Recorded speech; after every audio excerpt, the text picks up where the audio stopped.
ইতর ফাজিল বদমাশ কোথাকার, মেয়ে দেখলে হেলে ঢুলে পড়তে ইচ্ছে করে না? আপু আমি তো আপনাকে দেখি নাই। চোখে দেখেন না মানে? মেয়ে দেখলে জিভে জল এসে পড়ে। আপনাদের মতো ছেলেদের চেনা আছে? আচ্ছা আপু হয়েছে না, চুপ কর না। দেখেন আপনি, আমি দেখলে তো আমি ধাক্কা দিতাম না বা দেখেন ধাক্কা না লাগতো মানে? না। আরে ভাই তুমি এই জায়গায়, তোমার আমি খুঁজতাছি কত জায়গায়, তোমার বয়া রাখছি এই নাইলে কেমনে? আরে ভাই আইসত।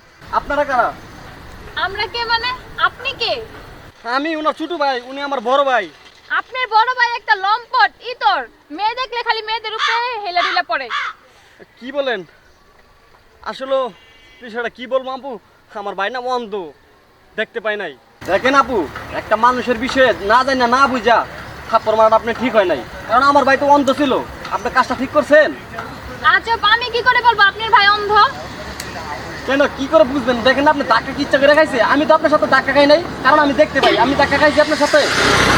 যাই হোক ভাই, সরি, আমাকে মাফ করে দিবেন। আমি বুঝিনি যে আপনি অন্ধ, আর বুঝলে আমি কখনো এরকমটা করতাম না। আচ্ছা ঠিক আছে ভাই, মাফ করে দাও। আচ্ছা ঠিক আছে। আচ্ছা ঠিক আছে, যান আপনারা, যান আপনার কাছে যান। আর তোমার এক জায়গায় বসা রাখো, তুমি বসে থাকো না কেন? হ্যাঁ, তোমার চার দোকানে বসা রাখো, তুমি এই জায়গায় বসে থাকবা? তুমি এই জায়গায় কেমনে এলা? আরে ভাই তোরা তো আমার এক জায়গায় বসা থুয়া দেস, আমি তো বুঝি। আমার তো দুটো চোখ নাই, আমার তো মন চায় একটু দুনিয়াটা দেখতে, তাই তো আমি দেখতে পাই না। তাই এখন বড় আমি চাই একটু একটু হাঁটা চলা করে বাসার দিকে জাম গাবো এনে আসবো। তা কেমনে যে আমি রাস্তার মধ্যে চলে এলাম আমি নিজেও জানি না। বুঝছি, তুমি চোখে দেখতে পাবো না, তা দুনিয়া ঘুরে দেখবা কেমনে?